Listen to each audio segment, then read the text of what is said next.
Good afternoon, everyone. Once again, we're on that home run towards the end.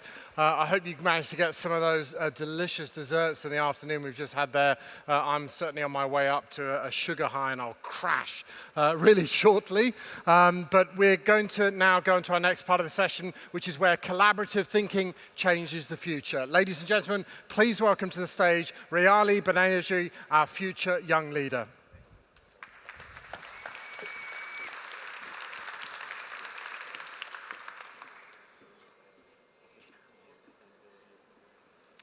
Picture this. You are driving through the countryside on a hot summer's day, and you stop by a farming village. You notice homes made from straw and clay. The landscape is empty and it's unforgiving. The farmers speak to you about the desperation they face trying to save their crops and livestock from pest and disease. They tell you that they don't have access to basic agricultural inputs or government funding to sustain their livelihoods and feed their families. I was 13 when my family took me on a holiday to India, where I spoke to these farmers about their challenges. My name is Reali Banerjee, and I stand for authenticity, collaboration, and empowerment. It's this very memory that kickstarted my work, giving back to regional communities, allowing me to forge my commitment to securing a secure future. Oh, I didn't see. Now at university, I was rejected from every single She's my buddy, internship I applied for. Yeah, Ag Power, Girl Power, so yeah. I've lost my mic. Oh, there we go. So I didn't have the right networks, and I'd seek out support from recruiters only to face pushback. And I certainly didn't understand the ag language. But I do believe that if something doesn't exist, create it. And that's exactly what I did. I ventured outside my comfort zone and went on to build relationships with world-leading agricultural universities, farmers, multinational agribusinesses, C-suite executives, and international governments. My networks provided me with the opportunities to attend conferences where I was the youngest person in the room, communicating with global leaders. I've presented to boards, negotiated and implemented strategies to create change. I've worked 14-hour days to enable smallholder farmers to exit the cycle of poverty. And I've been covered in dirt and mud from hard but rewarding days on the farm. The themes of farm and food require investment into empowering diverse individuals and building inclusive workspaces. I know you're probably wondering why I am the voice of the future. Here's why. Australian agriculture has a 100,000 person workforce gap. Ag faces a lack of access to skilled STEM graduates, along with 68% of youth migrating to capital cities to pursue education and employment. This poses risks to Australia's food-producing future and international standing. Now, a McKinsey report showed that companies who practice diversity outperform their competitors by 33%. So now that I've told you why diversity and inclusion in ag is so important, what's the solution? I conducted a survey of 100 STEM and agricultural students. 80% of them did not know what steps to take to pursue a meaningful career in agriculture. They also didn't have the skills required for the future of work in agriculture. My initiative, Ag Bootcamps, provides the agricultural industry with young, diverse leaders who can provide diversity in thought and resilience to local economies. My vision is to cultivate the capabilities of diverse future leaders by utilising 3 key pillars. The first is experiential learning on farms, agribusinesses, and global agriculture, where participants develop the top skills required for the future of work. This includes data analytics, emotional intelligence, fostering an entrepreneurial mindset, and technology literacy. My second pillar is mentoring with a purpose, and my third is a global agricultural exchange. My pilot program provides the agricultural industry with young leaders who provide solutions to real-world problems. So, if you are a farmer, an agribusiness, and a startup, and you'd like to host or mentor a student in your business, or if you'd like to invest in my program, please get in touch with me. At this conference, we've had some game-changing topics, but I believe that it's the people, and it's the skilled people, that drive success within businesses.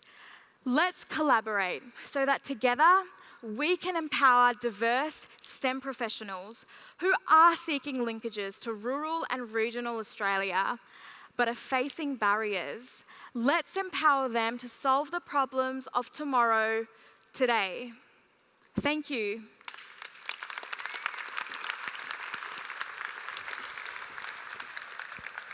Thanks, Rayali. So our next session is going to continue on that topic of startups and ecosystems and really dig into what we can learn from around the world to mature our startup ecosystems here in Australia. This is one of the most common topics across every single industry that we have going on here in Australia at the moment. So our panel members are Eugene Wong, the founder and managing director of Sirius Venture Capital. We've got Emma Weston, the CEO and co-founder of Agri Digital. We've got Spencer Maughan, again, back to join us, the co-founder of Finisterre Ventures. We've also got Ian Proudfoot, the global head of agribusiness from KPMG.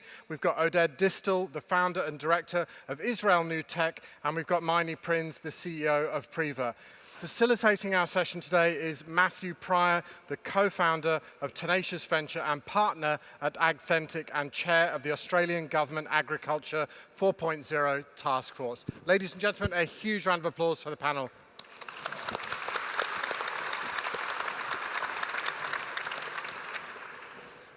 Okay, thanks everybody for attending the session. I thought we might start, you've heard everybody's names, but maybe with each of us giving a little bit of background and importantly, what you'd like the audience to take away from today's discussion. Why don't you Meiny? start in Singapore? Oh, well, you're closest to me. I'm Meiny Prins, family-owned, today owner of Pryor. It's a tech company. We develop and produce computers, automation for climate controls, water savings, energy savings. We do that all over the world, more than 100 countries. We have about 16 local offices today. And I love to work with my 500 colleagues all over. Oh, fuck, you looked at me like something had gone bad. Good afternoon. So I'm Just Oded Distel, and I'm director of Israel New Tech, which is a national program in Israel dedicated to promoting the ecosystem of water, renewable energy, and agro. I'm with the Ministry of Economy in Israel for 23 years now. Wow. And this entire concept of developing ecosystem is something that is dear to my heart. Fantastic. So Ian Proudfoot, I'm KPMG's global head of our Agrifood network that sits across 56 countries around the world. And my job's to share information between those countries so that we bring the best of KPMG to our clients. I also have the ability to spend some time looking at the future of the agri-food system. So I suppose what I'm interested in doing today is trying to link our views around the future of the system to where the money's going to come from to help make that happen. Great. Right. What I would like people to take away, and I know that I've been on stage a lot, so I've got one little thing, was the previous two firms that I worked with have deployed just under $8 billion US since their inception in 1969. And if you look at those portfolio companies that they did the first institutional round in, so really were instrumental in getting going, and you add up the enterprise value of those companies, it's larger than Australia's GDP. So the economic impact of getting this right, of building startups and having a successful ecosystem, even if it's just a fragment of that, is huge. Right. And so the opportunity, but also the urgency, is very large. Awesome. Thank you. Hi, good afternoon, everyone. My name's Emma Weston, and I'm the CEO and a co-founder at Agri Digital. And we're a tech company as well. We provide digital commodity management software for the grains and cotton industry, effectively a transactional engine that helps the movement of a physical commodity, being grain or cotton, all the way from farm gate through to a consumer. And what I'm really hoping to that you get out of today, from what I think I can contribute, is a little bit of that startup lens. So as a participant in this maturing ecosystem, what is it like to be a startup? How does it feel? What's our journey been like? What's been the challenge? What's been easy, if anything? And I also hope that what I get out of it are lots of questions. We really want you to be involved in the discussion today. So please let us know what's top of mind for you when thinking about the maturity in this ecosystem and how we can all contribute. Cool. Thanks, Emma. Hi, I'm Eugene Wong, founder of Cyrus Venture Capital. We invest in F&B related companies as well as food tech startups across the world. We did some investment in Israel, 1 or 2 investments in the US, Japan, and China. So I thought the takeaway for me being in this panel is the Asian piece. And I think one thing I would like to share is what Singapore is doing and how Singapore can also work closely with Australia to tap on this whole food tech, agri-tech revolution. Awesome. Eugene gets a special mention also because he was subbed in at the last minute. Joseph from Bits and Bytes had some problems at the border. So we give him special thanks for jumping in at the last minute.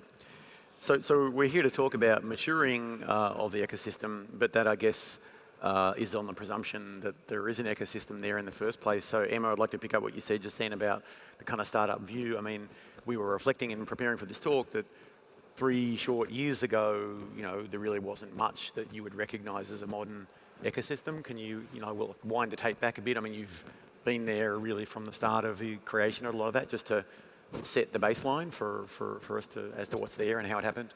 Sure. So my founders and I founded Agri Digital in October 2015. So we're about 3.5 years in. We didn't actually know there was such a thing as ag tech or an ag tech ecosystem at that time. We in fact muscled our way into a fintech hub because there wasn't any ag tech ecosystem. So we joined Stone and Chalk in the early days as we got going. I think that what we have seen very quickly is that part of the DNA of our country is written in the approach that we've taken to agriculture and to the development of food. And so it's no surprise, I don't think, that there's seemed to be a big opportunity in applying technology and software to food production systems. I don't know why it was that this didn't happen 5 or 6 years earlier. That's really interesting. But I think it's partly to do with the fact that there wasn't a lot of funding around earlier. There probably has been a convergence of different technologies which have made the emergence of startups possible.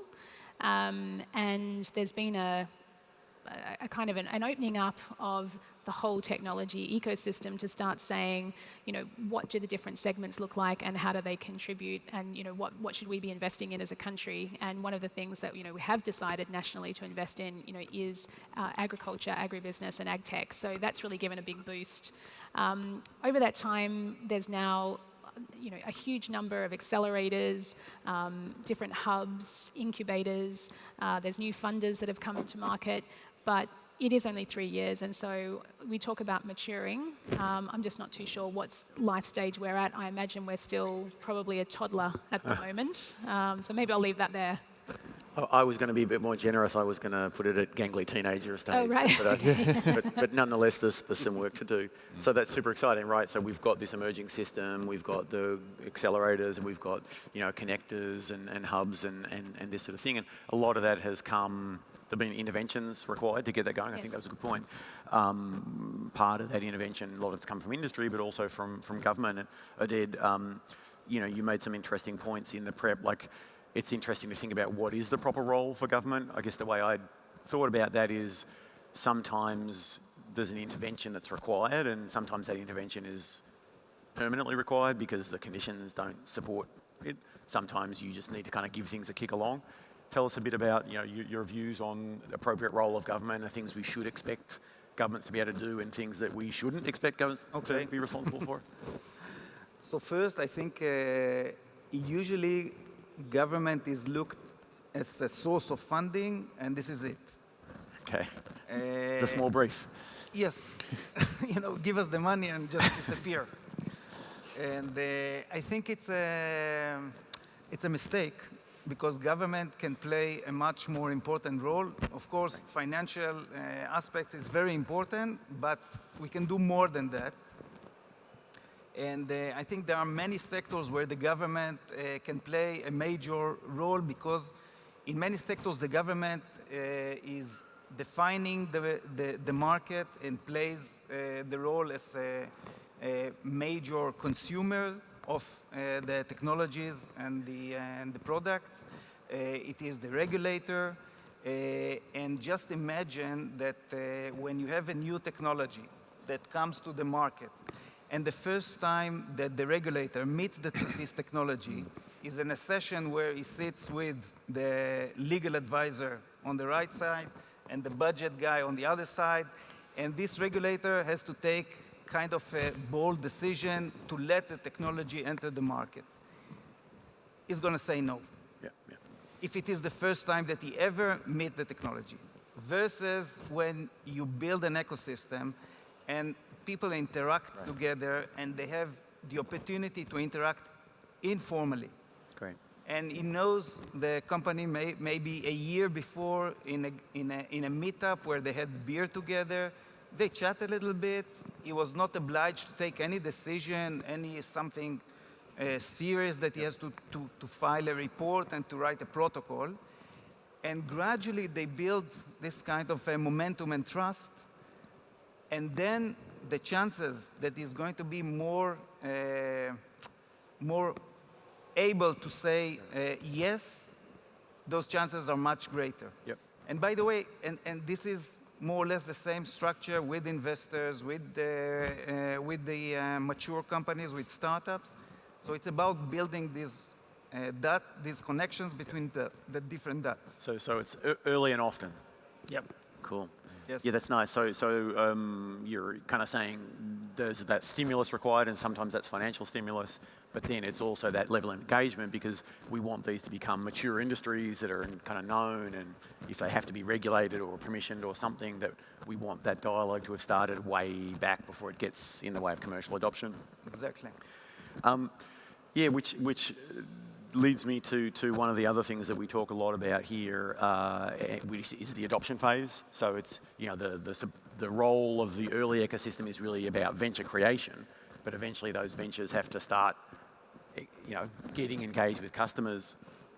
Talk a little bit about, the sort of, what would be the role of the ecosystem in terms of solving for adoption? Like, is that something you just chuck, like that's a good founder or a bad founder, they can work that out? Or is roles, this may be similar to what Oded was saying, that the actual ecosystem should also be helping with understanding adoption? I mean, particularly in ag tech, where we see that a continuing problem. Yeah, well, adoption is undoubtedly a problem, particularly if you look across Australia and New Zealand. Today demonstrates that we've got tons of good ideas, but we've also got absolutely thousands of farmers throughout the two countries that are throwing their hands up and pulling their hair out because they just can't adopt the technology they see that's available.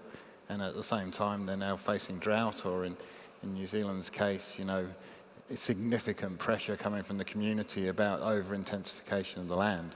So they want solutions, and they want those solutions very, very quickly. So I think for me, the importance of an ecosystem, and if you look around the world, it works in some places, is where you actually bring technologists together and you really connect them to the users of the technology, so that we're building solutions that aren't trying to solve a point in a production system, but they're trying to redefine and reshape the whole production system. Yeah. Because that's when we really get the step change. And it's interesting, maybe bringing Meiny into the conversation, because I just spent last week in the Netherlands. Yep. And that was the feeling I got in many parts around the Netherlands. They're actually focused, working together on the overall system and solving the big problems, not just trying to go, well, I've got a great technology idea and solve a specific problem.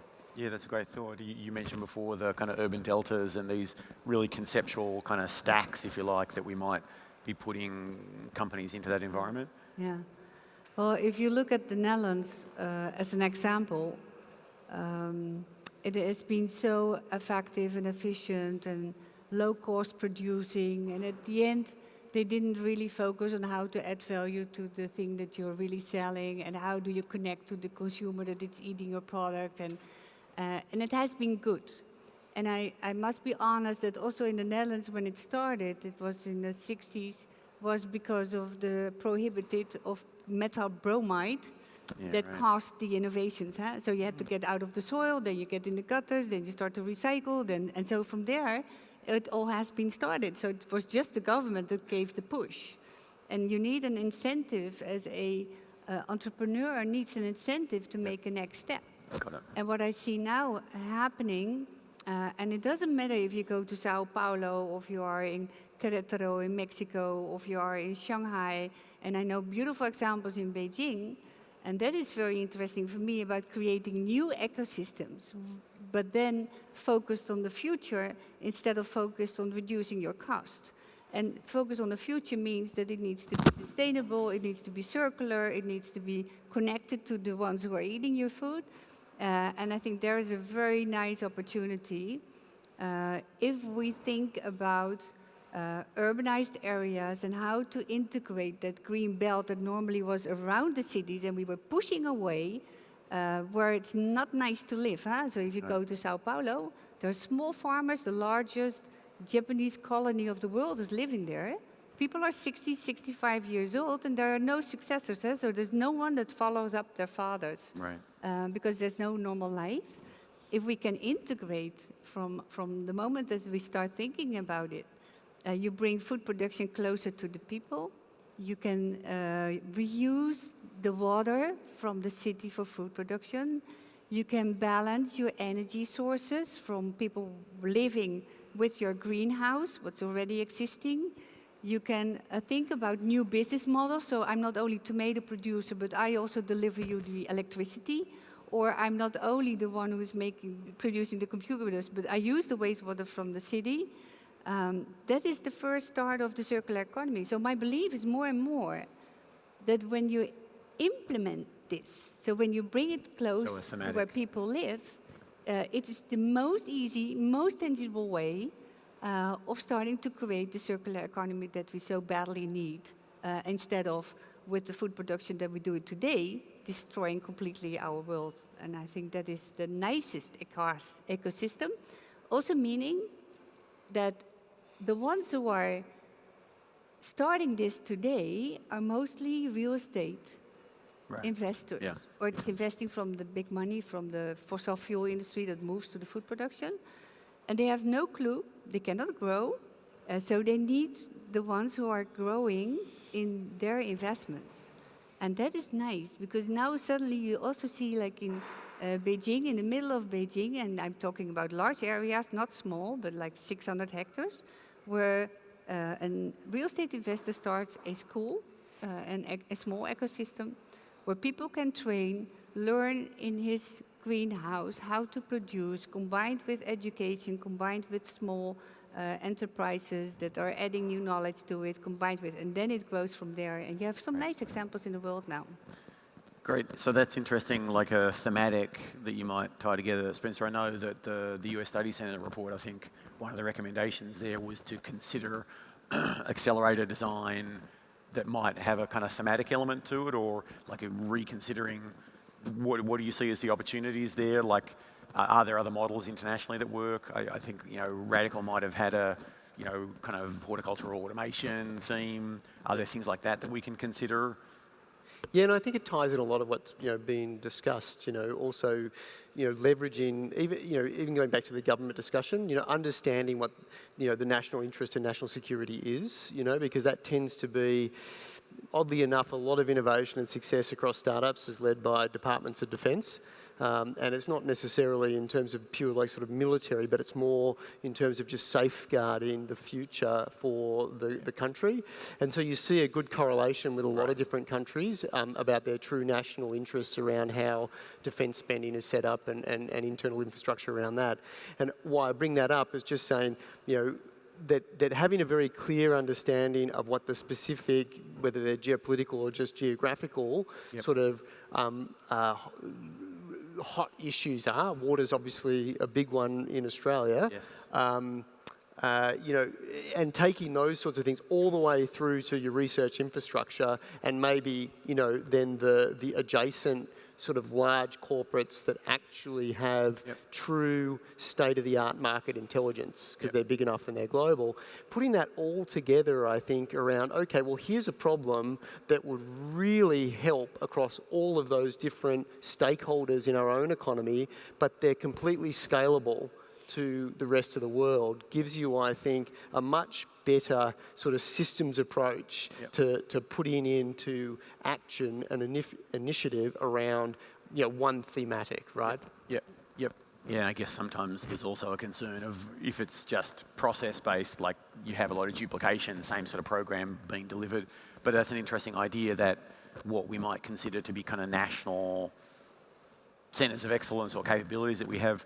Eugene, when you know, people outside of Australia sort of look at Australia and consider, you know, we probably aren't yet on the world stage, we aspire to be on the world stage as far as ag tech, what could plausibly be the sort of strengths that you see that Australia has if we had to kind of wave, you know, a flag with a simple message about our kind of unique strengths that make us an ag tech ecosystem to be reckoned with? What are your ideas there? You give me a most potent question. I think from Singapore and looking out across the world, I think Australia has a very strong food safety culture, a very strong training system in terms of people, the talent and the skills. That's really something that I think the world would look at Australia and see the huge potential. I still think that in this whole agri-tech revolution or food tech revolution, you need to work together in different parts, different pieces around the world. Israel has a good fertile ground for disruptive technology, but Australia has all the the farming and the agri-tech. Netherlands is strong in urban farming. Singapore is learning from Netherlands, and US is trend-setting. Is strong in venture capital. I think in this conference I just want to share Southeast Asia and China is fast growing into this ag tech and food tech. It's a huge market there. I give you just to share a little bit. When I first started Cyrus, my initial partner for capital was a New Zealand guy whom I met in Stanford.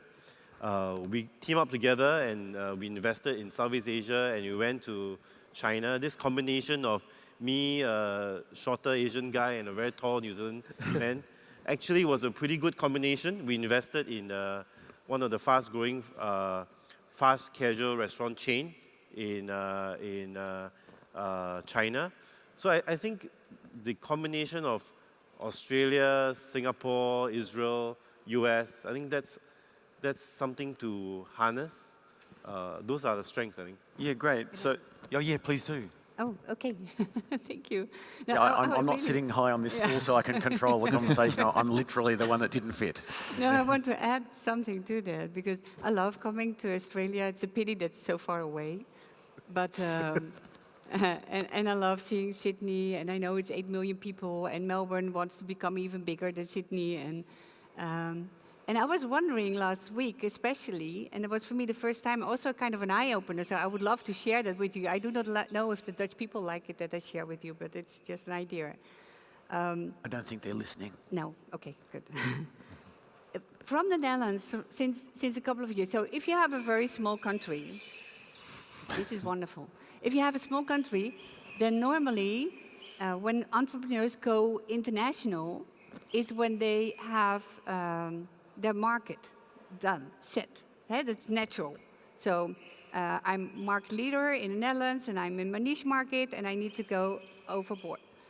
That, of course, happens a lot to family-owned companies anyway in the Netherlands, because they're mostly specialized in niche markets. So you find them everywhere in the world expanding their businesses. So do some tomato growers, and they wanted to start in China.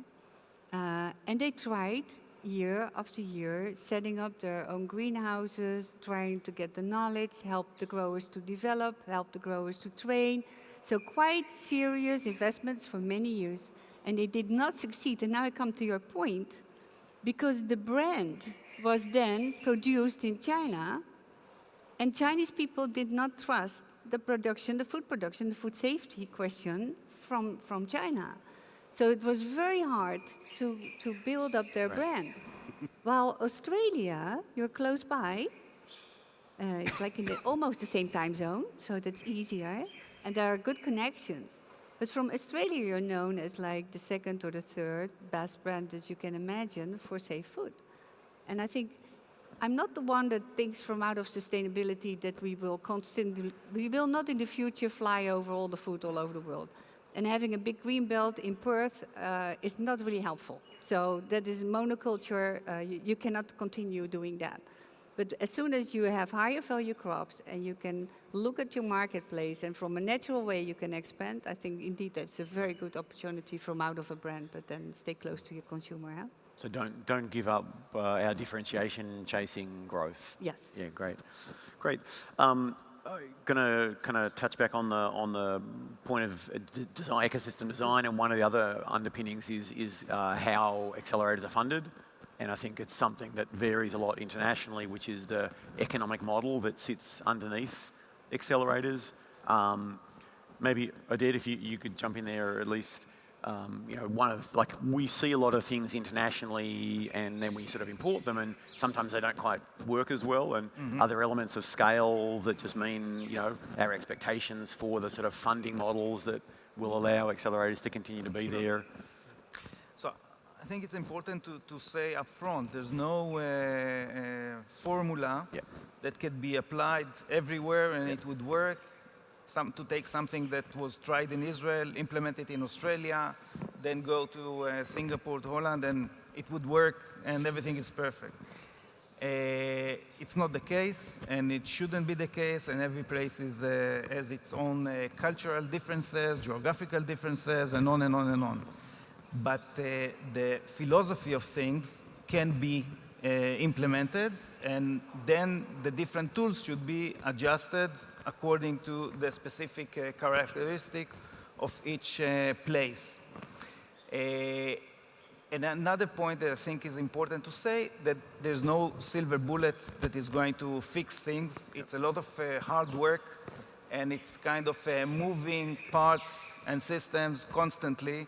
So you have to be extremely flexible, understanding that if you correct something here, most probably you are going to face the next challenge that is going to rise up because we overpassed this phase. So we now have to address something that we did not anticipate from before. Now, with regards to financial tools, obviously it is very important, and especially in the early stage where private sector is more reluctant, and then government should step in and take some more risk in order to push things forward. And another crucial part that I think is not usually acknowledged is the part where you're looking for the first customer. Yeah, right. So in principle, you could have wonderful platform of tools that would support startups from a very early stage. They passed everything, they feel that they are ready to go to the market, they are mature, and then the market tells them, I would love to be your fifth or sixth customer. Right. And they go around and around and around, and nobody is willing to be this courageous, brave first customer. Cool. So at that point, and this is something that we started in Israel a couple of years ago, we support first implementation of new technology. Yep. And then you realize that money is important, but even more important is to let this first customer feel that he's not alone. Great. That there is a full system that backs him up, and he is kind of not going to be the fool that everybody is going to point not the scale, at you're him. not the guinea Can Right? you talk to our government too, please? Cool. Hey Emma, on the startup side, and in the kind of work we do, helping startups kind of make decisions. One of them is like, how many accelerators can you do? And because there's that sometimes a bit of a risk, like they provide some support and they provide a bit of help to maybe get you a little further along, but then there's all a bit of recycling and accelerator, kind of incubator shopping going on. How do you decide which are the right ones? How, some are equity, some aren't. Tell us a little bit about that from the kind of startup founder point of view. Yeah, so there's obviously not a one-size-fits-all approach. There's a real diversity of ag tech entrepreneurs and founders in Australia. On our side, we were a little on the older, grey-haired side. So we did feel that we could back some of our management experience that had been accumulated in previous businesses and weren't looking so much for that, let's get started, let's go through a boot camp style accelerator, but they do exist and they really do have a place. I am quite questioning of the equity model, largely because the jury is out on some of these accelerators due to the early stage that we're at within the industry as to actually how effective they are, and yet they're taking often quite sizable equity positions across a number of startups, which could be 10s or 20, 30, 40 startups that are coming through in terms of deal flow, and one wonders how effective that equity is in working for the founders, other than providing a remuneration model for the accelerator. So I mean, it's out there. I think the jury's still out on that. I guess the other thing is, does the accelerator or the incubator need to be in Australia? Or in fact, is it possible to actually shop globally for what you need in order to take your business where it needs to go? And that was a decision we made at Agri Digital. So we ended up participating in an accelerator in San Francisco in the Bay Area that was very focused on food and agri, and that I felt was going to give us the best chance to work on a particular problem that I took to them, which was our go-to-market strategy into North America. So if anything, I think going into an accelerator with a very specific focus is quite important. So this is the problem that I want to solve for and I want to work on. And if you think that's worth an equity swap to get that sold for, well, that's a decision that can be made at the time. If it's very ambit, then I feel that the equity swap is dubious, just to put it out there.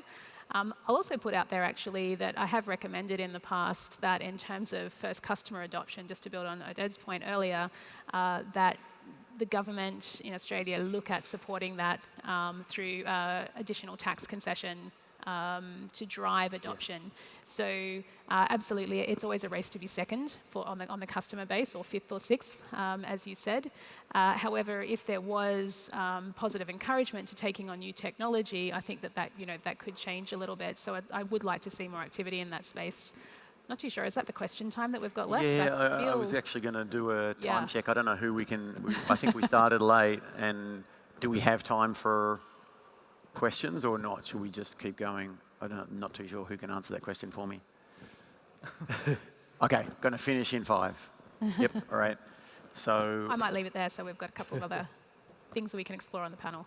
Yeah, great. So on the presumption that we're not going to have time for questions, then so I think that's an interesting kind of viability point, right? Which is the equity versus non-equity.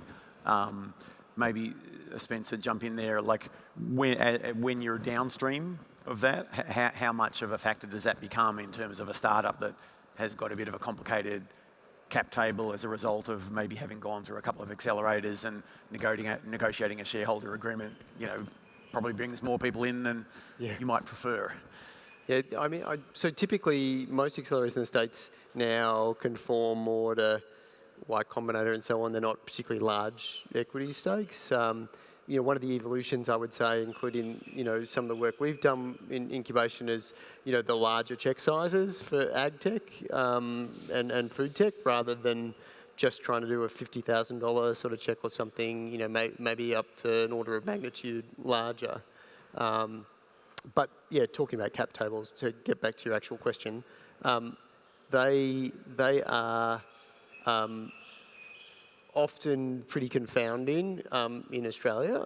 They're often, you know, and it's just a lack of capital, I think, at the end of the day, is that they've had to scrape along and there's just a large group of people, which also means it's just, you know, coupled with challenging shareholder agreements, can be very, very hard just to get the mechanics of the deal right, which you know, creates friction. Cool. Meiny, did you want to add something there? Yeah, I think one is very important in the funding or the way or you have your innovations financed is also the servicizing. So more and more will be like services instead of people will not own anymore, but they will use it, and you see that more and more happening. We have, for example, a robot developed for the last almost 10 years, so I hope this year it will be really going to the marketplace. But we wanted to have it as a service. Right. And the most perfect thing about thinking about not selling hardware or software, but selling it as a service, is that you can also extend your depreciation for a longer time because you make sure that it is up and running all the time yourself, so you're sure that it stays longer and you can take back, of course, the things that are broken. And then that is a really difficult part because the normal investors or the bank, for sure, doesn't really like that you as a company extend your balance sheet. So when I stay owner of all those robots, it stays on my account. And it would be very helpful, I think, if we start thinking more and more from out of different business models to make it easier to go to the marketplace. So sometimes when you rethink your business model from just selling something as a product or connect it to others while you make a little bit more profit with this and a little less with that, but the total will be okay. Or if you can extend it in that way that you add to it, that is good. Often a challenge for companies in the early stage. So I think at this point, given that we've got a panel of 6, we're not going to get through another question.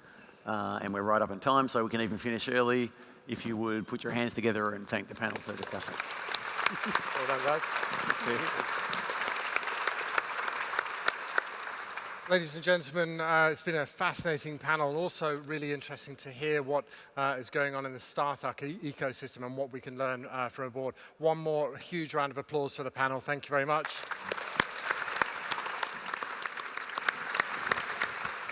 Some of the big things, I'm about to fly off in just a few hours to San Francisco, which is the startup capital of the world. And one of the big insights that I pick up there versus Australia is the culture that we have around innovation and what it means to be a startup. One of the big challenges we have in Australia is we've got to remove this tall poppy syndrome if we really want startups to be able to flourish. We lose so many startups flying out to the US because the culture here doesn't encourage them as much as it should.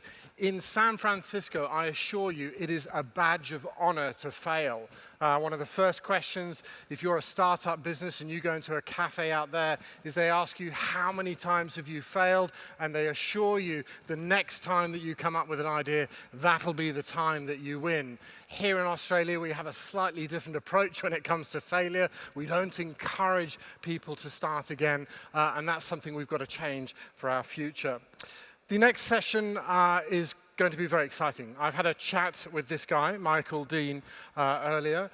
He is the founder of AgFunder, Seed Rock Capital Partners, and Seed Rock Africa Agriculture.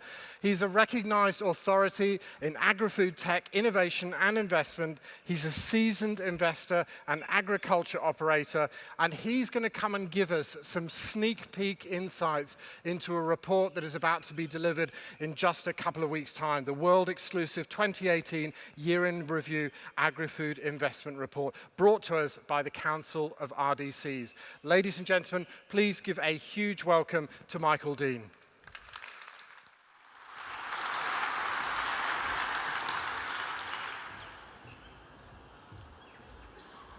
Hello, everybody. Thank you for being here. It's good to see some people still here. I thought I'd be talking to an audience of about 5, but with the traffic and everything else. My name's Michael Dean. I'm really pleased to be at this wonderful event. We've been a big supporter of evokeAG and really, really pleased that it's come off so well in such a beautiful environment. I'd like to talk to you today about our upcoming innovation investment report. Every year, AgFunder publishes a report that really digs down deep into what's happening in the investment landscape in venture capital right around the world. Before I do that, I'd just like to give you a brief overview of who AgFunder is. We're an online investment platform. We were launched in 2013, and basically now we are a venture investor who invests globally. We have over 60,000 members and subscribers and over 5,000 investors on our platform. And what we're trying to do is democratize investment in agri-food technology by launching funds, making them available to our members and our investors, and then investing in the best companies we're seeing globally. We built our own tech. We basically scan thousands of websites. Every day we publish AgFunder news, and in addition to the research that I'm going to talk to you about today, we've also partnered with a number of global investors and global data partners, some of which who are here today. As you can see, Bits and Bytes in China, Omnivore in India, SP Ventures in South America, and Startup Nation out of Israel. We're very proud to be associated with these companies, and they make a material difference to the data that we're collecting. We also have an exclusive agreement with Crunchbase, where we take their data, raw data, and then we manually curate it. So what we're trying to do is to present the very finest detailed data that's available on the investment landscape globally. So the report's going to be published in about 2 weeks, so we're still working through the data, and to be perfectly honest, it's taken a lot longer than we thought. Bringing on Omnivore and Bits and Bytes with the Chinese and Indian data has really increased the amount of information that we're having to plough through and validate. So that has meant that data that we presented in previous years has also changed. So data that we presented for 2017 has now increased. And in many ways it's very exciting because we're seeing, getting a lot more information about what's actually happening on the ground, and that's down to our data partners. But I just want to emphasize that because we haven't finished crunching the data, I've just been able to focus in on one core component of the industry, and that's what we call upstream technologies.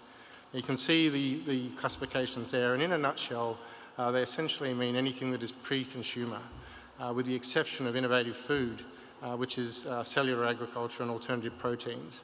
And we've included those because although they generally or will have a CPG component to them, they also have a production component to them as well. So it looks like we're going to have another record year. Upstream technologies, we think we're going to hit about $7.1 billion invested globally last year. That's a huge figure, almost a 50% jump on the previous year. And that's adjusted as well on the data new data we've received in from 2017. 831 deals is also a record. And although the jump in deals that were funded was only 9%, it's quite encouraging because it demonstrates a maturing of the sector, a maturing of the startups that have come through. A lot of them have survived, a lot of them have received follow-on funding, and they're going on to raise bigger rounds. So here we can see historically total financing for upstream technologies. It's pretty impressive to see how the linear growth has occurred since way back in 2013.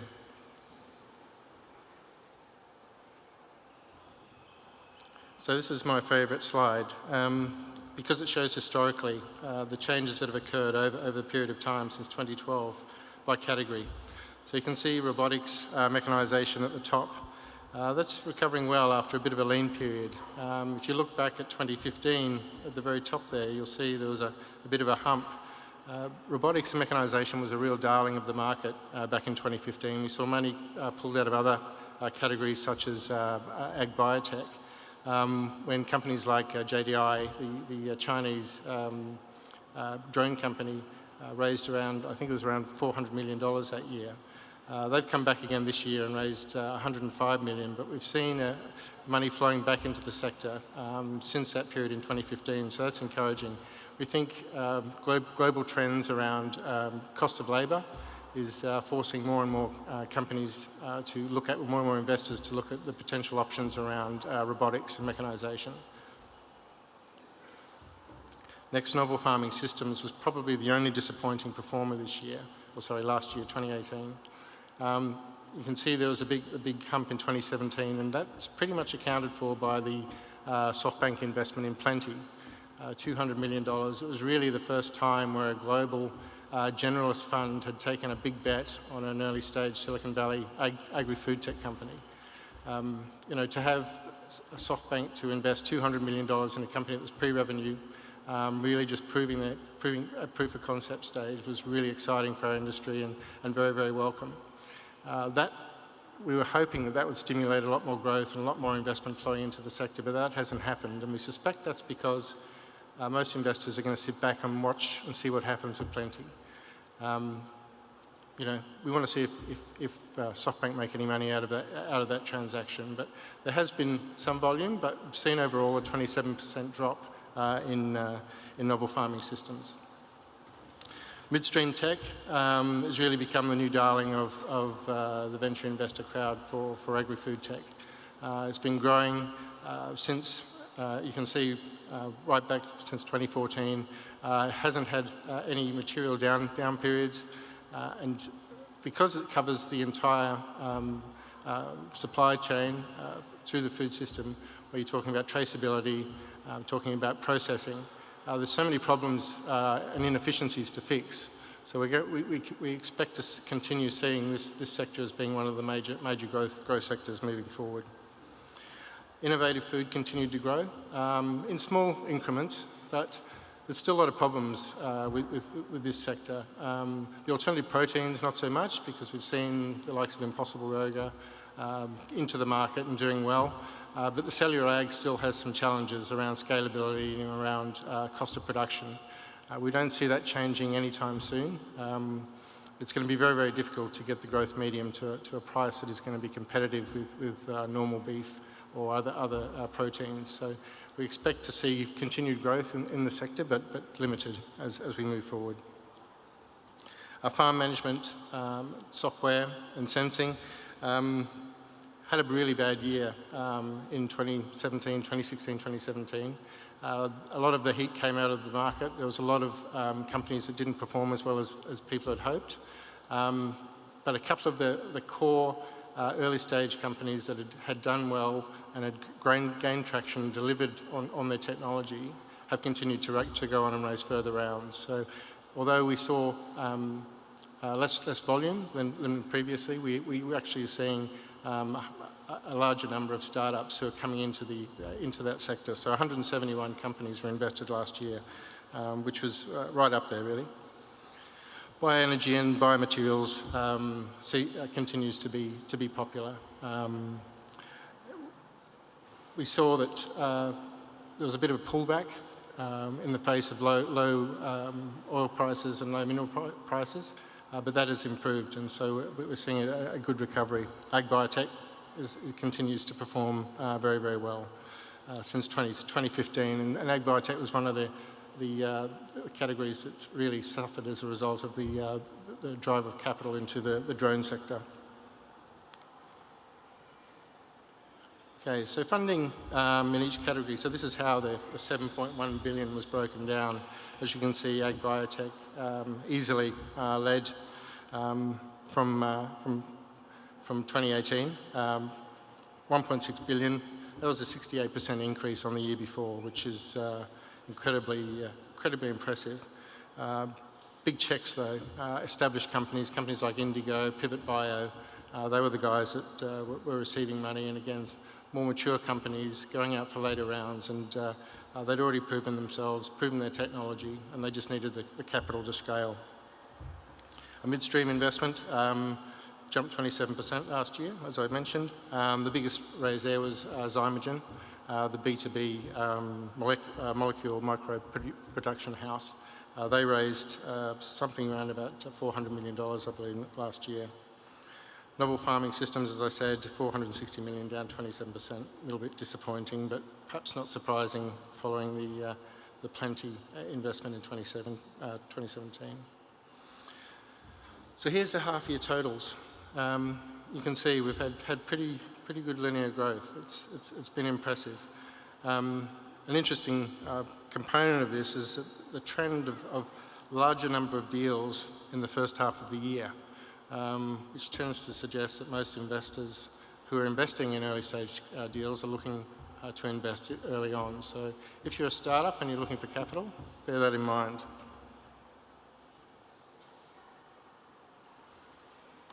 So I thought I'd just talk a little bit about farm tech. So this is another sort of subcategory of the upstream category that we've already talked about. Farm tech obviously is anything that has been developed for or to be used on a farm. $4.1 billion, another record, 47% on last year's investment amount, adjusted. So these are true improvements in figures. So really getting the feeling that agri-food tech is becoming a legitimate destination for venture capital investors right across all markets. Anyone who's investing as a VC is coming to look at agri-food. And for us that have been in it for a while, it's fantastic. It's really great news for us. The growth there, that should be 14% actually. It's not 9%. Year-on-year deal growth was 14%, which is encouraging, but still shows a bit of a maturity in the market where more money's going to later stage deals. So this is farm tech annual pricing. You'll see that this generally reflects the upstream pricing that we've seen. But what it does show is it shows the maturity of the market. If you look at the last 4 years since 2014, deal numbers have increased about. It's been good growth, about 58%. But the amount of money that's been raised has been over 400% or around 400%, depending on how the final figures come out. So either way, any way you look at it, that's a very impressive outcome to have a 4% increase in funding achieved in a period of 4 years. And we're not talking about small figures, we're talking about $4 billion. So it's very, very impressive. So I thought I'd talk a little bit about two of the largest ag tech investors, or the two largest ag tech investing countries in the world, and then a little bit about Australia, which is not. But there's a lot to be learned from what's happening in those markets, and it's very, very interesting to do a comparison because China is a little bit behind America, although they're catching up in certain areas. But once you see how their investment trends are broken out, I think you'll find it quite interesting. So here's the Chinese total of investment. As you can see, about 75% of all the venture money going into the Chinese agri-food space is going into the consumer end. Now, that makes sense in many ways because obviously the consumer is a much bigger market. It's much easier to get channels to market. You can use social media to highlight what your technology is doing. A lot of that was focused on vending machines, restaurant and delivery, e-grocers, so delivery of groceries and delivery of meals. So that makes total sense, but it's interesting because we're seeing very, very little money going into agriculture, into the agriculture and the upstream side of things. Only agribusiness marketplaces were receiving any capital last year. And even that, 75% of that money went to one company over 2 deals. Robotics saw a little bit, as you can see there.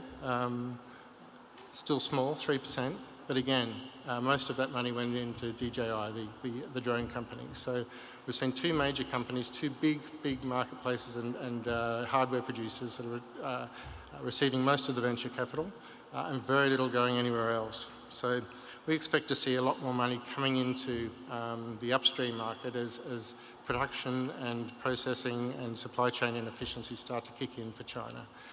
If they keep throwing money at the consumer end, there's going to be problems upstream for them as supply becomes an issue.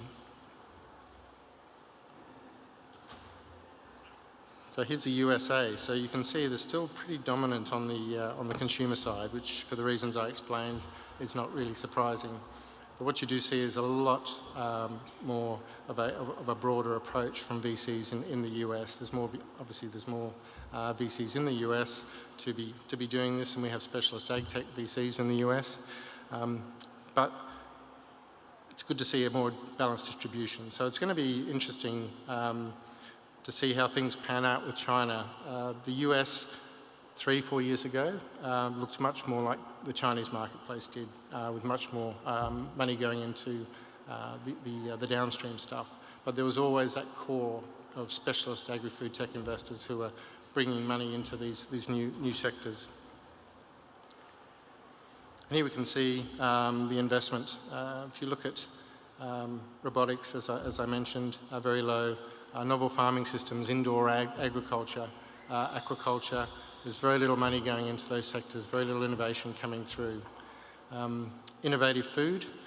We know anecdotally and through our partners that there is a lot of research going on in the universities in China, so we're expecting to see more money directed that way.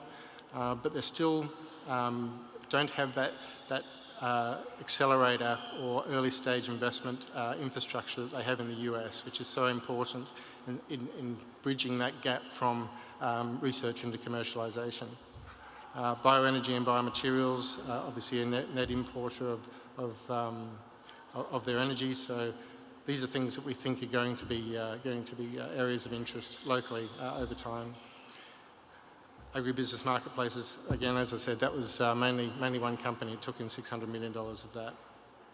And ag biotech, surprisingly, very, very low. This is the US situation. As you see, much more evenly spread, distributed through a number of different sectors. Agribusiness marketplaces is low because perhaps the biggest agribusiness marketplace in the US, Farmers Business Network, raised money in 2017 and earlier. They didn't go out for any funding last year, so that would explain why that figure's lower. We expect them to be going out either this year or perhaps even looking at an IPO, depending on what they're thinking there. Novel farming systems was disappointing, as I said, $200 million in one company last year.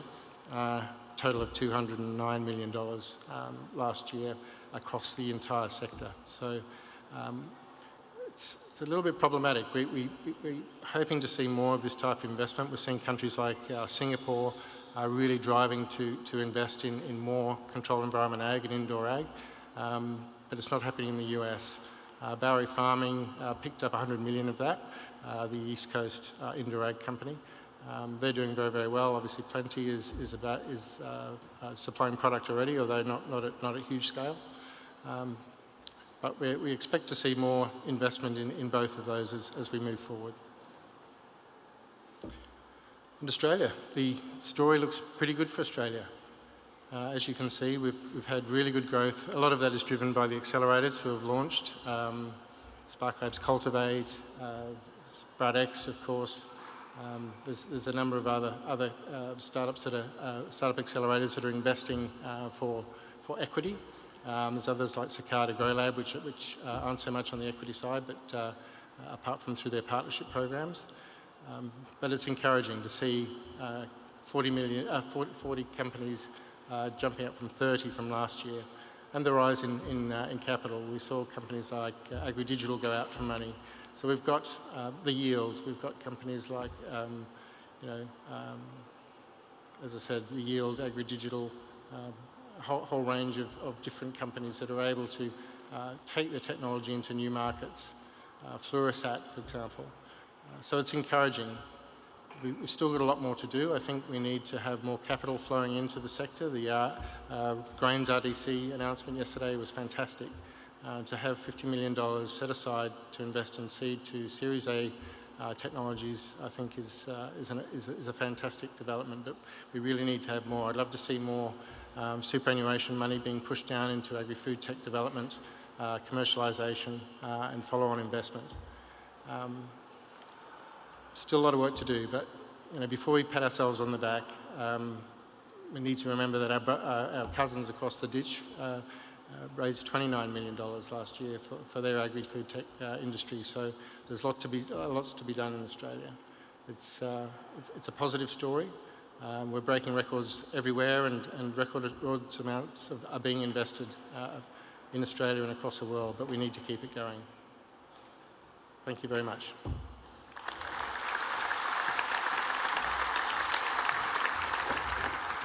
Thanks very much, Michael. When does the full report come out again? About 2 weeks. Okay, I wonderful. can't give you an exact date, but about 2 weeks. We'll look forward to receiving and getting a hold of the report in just a couple of weeks' time. Ladies and gentlemen, once more, please thank Michael Dean. Thank you. So, an exciting part of the afternoon, one I've been looking forward to. This next segment is the Agrifutures pitch tent, a really exciting moment where we get to find out who's been successful in the pitch tent that you'll have seen over the last couple of days. To present these awards this afternoon, please welcome to the stage Tony Hamilton, Agrifutures Australia, presenting the Austrade Bridge Hub Prize. Also, Ben van der Lin, KPMG, presenting the Producer Problem Winner, and Kate Andrews, Agrifuture Australia, presenting the Seed Funding Winner, and Ian Henderson, Agrifutures Australia, presenting the Investment Ready Winner. Please give them a huge round of applause.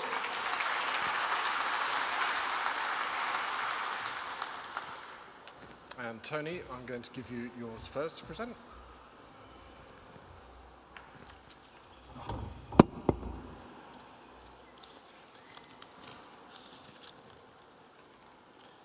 And the winner of the Austrade Bridge Hub Prize is Sam Duncan from FarmLab.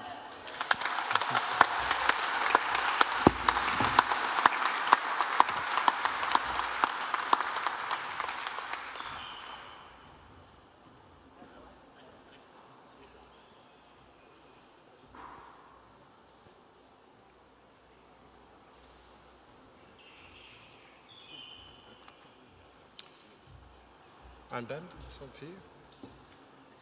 Okay.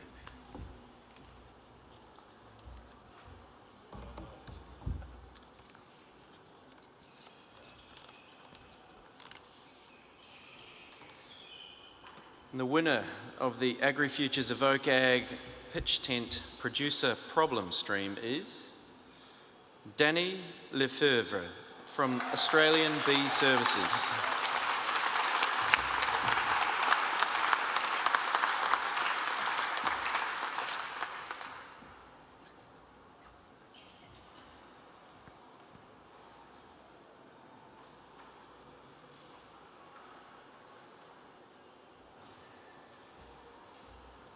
There you go, Kate. Thank you.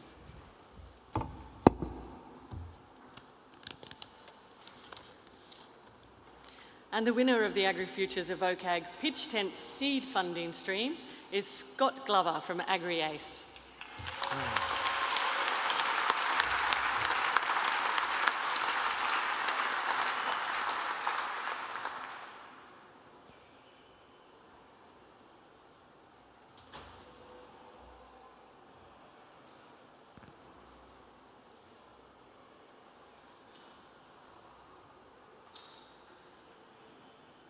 And last but no means least, Ian. There you go.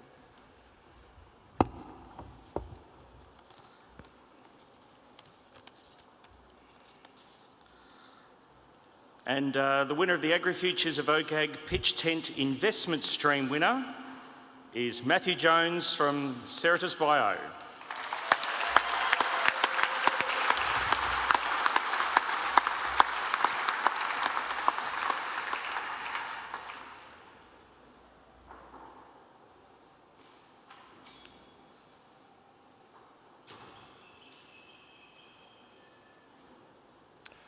Congratulations to all the winners again, and thank you very much to the presenters.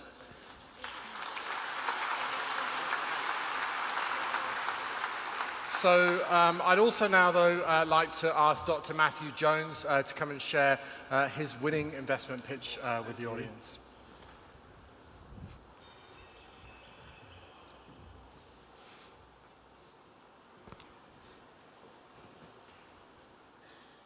Without a hitch. Okay. So I'm Matthew Jones, and I'm excited to be here to introduce you to Certus Bio. So I chose to develop Certus Bio to combine two of my passions, the reduction of waste and the development of great science. The result is a wastewater management solution that allows industrial food processors to minimize waste and protect the environment. Yep. So why are we developing this? So the increasing scarcity of resources and consumer environmental concerns mean that food processors are expected to maximize the amount of food they produce. So by choosing to embrace the circular economy and minimize waste, food processors are stepping up to prevent valuable food from disappearing down the drain as industrial wastewater. Awesome event. A great team as well. So there are many reports that show that a mind-blowing $900 billion worth of food each year is wasted. Now, surprisingly, 20% of this food waste occurs during industrial processing. So we have chosen to focus on one industry in particular, the dairy processing industry. So in this industry, 2 to 3% of all milk processed is currently wasted. Now, this doesn't sound like a lot, but costs the industry a staggering $12.8 billion per annum globally. So that's the equivalent of milk from 2.2 million cows being wasted each year, which simply isn't good enough. So Certus Bio is transforming wastewater management to prevent this type of food waste. Let me show you how. So time and time again, I walk into processing plants, and processors want to accurately measure their food waste, but they do not know how. That'll be interesting. So our wastewater management solution gives our growing customer base new capabilities to measure their food waste. So our solution consists of three elements: an amazing IoT biosensor device that gives operators real-time insights into when food is being wasted, a food waste dashboard that gives company managers unprecedented visibility on when food's being wasted, and a dedicated consultancy service to optimize food production. So these three elements combined reduce food waste by up to 40%. So for a standard dairy processing plant, that's the equivalent of a $4 million a year annual saving. So our solution is easy to use. It can be installed within 1 hour of visiting a processing plant with no disruption to existing processes. So the market size for our wastewater management solution is shown on this slide. We have chosen to focus on the 7,500 dairy and beverage processing plants that represent an annual recurring revenue opportunity of $1 billion for Certus Bio. So our scalable business model is based on the supply of consultancy services and a monthly device lease. Our monthly revenue is forecast to grow from $35,000 now through to $540,000 by December 2021. So how are we going to achieve this growth? By implementing our go-to-market strategy of direct sales to customers, sales to consultants in key regions, and sales to new plant construction builders, so our technology is included in new builds. So let me show you why our customers are buying our technology. So Certus Bio is the only company operating in the top right-hand corner of our competitive landscape. Other companies have been in the market for a long time, but do not provide accurate enough information to reduce food waste. So our patented flow cell intellectual property gives us a significant competitive advantage. It stops other companies from providing accurate, continuous wastewater monitoring in food processing plants. So demand for our solution has grown rapidly. We've generated significant momentum and are currently supplying our wastewater monitoring solution to Fonterra and Weston milk products. We're also in negotiation with Synlait and in discussions with Ili, the largest Chinese-based dairy processing company. We're regularly receiving calls from the US and EU about the availability of our solution. We're planning to meet companies such as Hillmar Cheese and Dale Farm at upcoming trade shows in the US and EU. So we are seeking investment of $1 to $2 million to grow the Certus Bio team. and meet the international demand. So Certus Bio has been operating lean until now by contracting services as required, but we're now looking to recruit a team of technical sales to meet demand from international dairy processors. So to summarize, Certus Bio has developed an innovative and exciting approach to reducing food waste by 40%. This approach will ultimately save food processors money. Our solution also gives our customers the ability to help them meet their social responsibility to protect the environment. So for those of you that care about reducing food waste using validated technology, then please come and talk to me after the presentation. Thank you for your attention.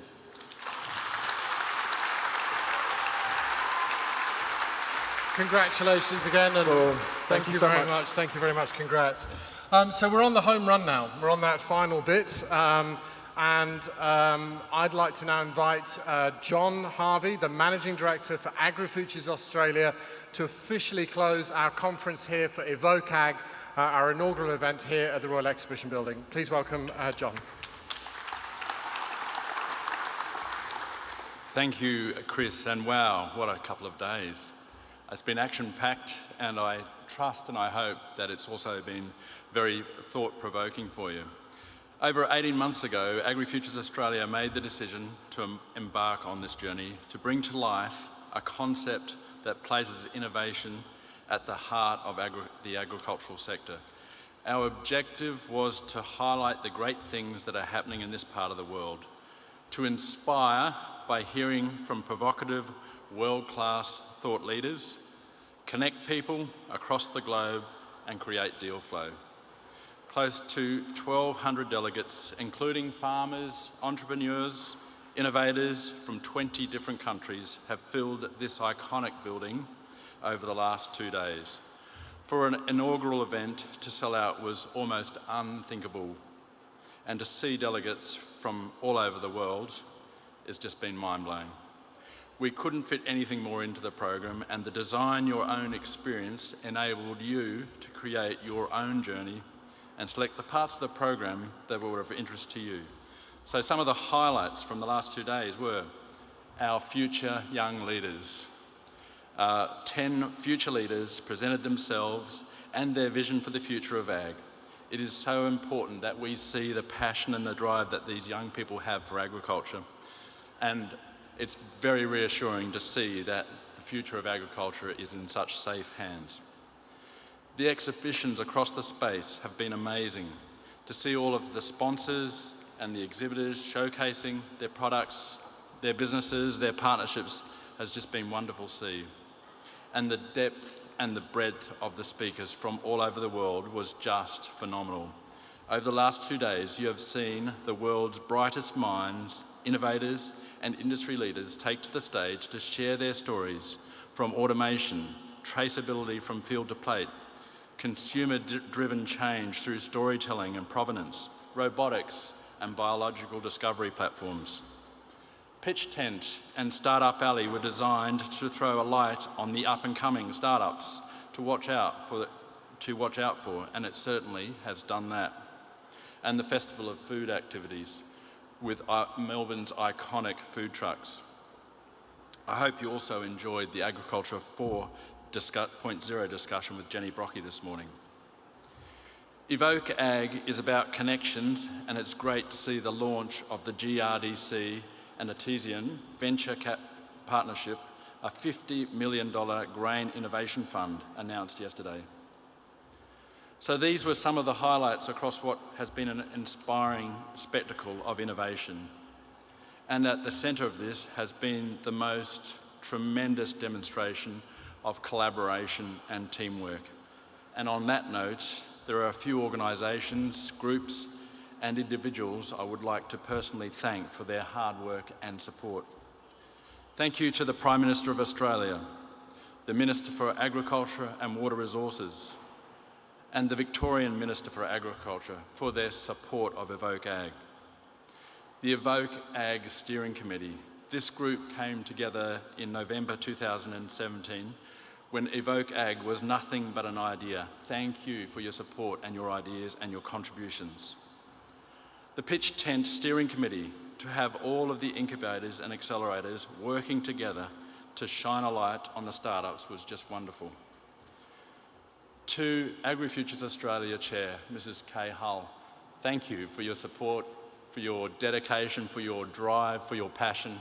Without you, we would never have got to where we have been in the last 2 days, so thank you very much. And thank you to my fellow directors at Agrifutures Australia.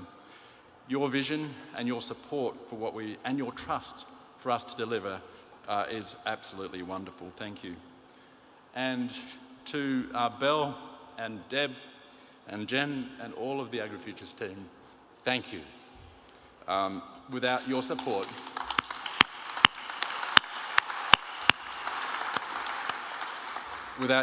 we would never have been able to deliver what we've done. Your eye for detail, there is an enormous amount of moving parts in a show like this, but your eye for detail and your meticulous planning has paid off in spades, so thank you very much. I would also like to thank our partners, our platinum partner Elders, gold partners Westpac, Visy, and our strategic partners, the Department of Agriculture and Water Resources. And in particular, I'd like to say a special thank you to Darryl Quinlivan, the Secretary, because he has personally taken an interest in this activity and personally backed us with his support. So thank you, Darryl. Agriculture Victoria, the West Australian Department of Primary Industries and Regional Development, and the New South Wales Department of Primary Industries and Regional Development. To our silver sponsors, Telstra, Yamaha, and Syngenta Australia. To the Council of RDCs and all of our pitch tent, corporate lounge, and exhibition partners. Without all of you, it is very hard to deliver an event like this. Your leadership and commitment to agriculture is so important, and thank you for being involved. Thank you also to the other teams that have contributed. Austrade, Callaghan Innovation, Agritech New Zealand, NZTE, Israeli Trade, and the Bridge Hub, for supporting the huge contingency of international delegations and speakers. Thank you.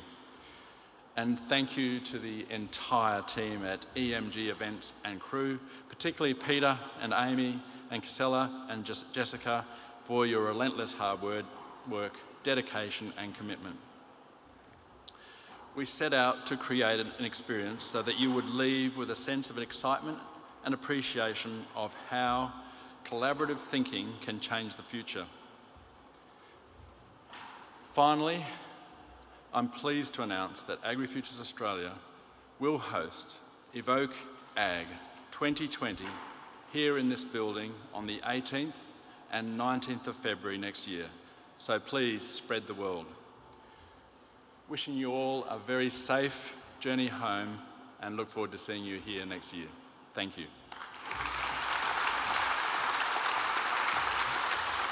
Thank you, John. Thank you. It's been an extraordinary 2 days. The engagement that we've had from you online and offline as well over the last 2 days has been phenomenal. Thank you so much for everything you've brought to our inaugural event here. For those of you that have got Twitter, Instagram, LinkedIn, Snapchat, whatever it is you've got, please do follow us online and check in with us. We'll have heaps of fun with you after this event. For those of you that haven't got any of those platforms, well, may God have mercy on your soul. And ladies and gentlemen, we look forward to seeing you in 2020. Thank you very much.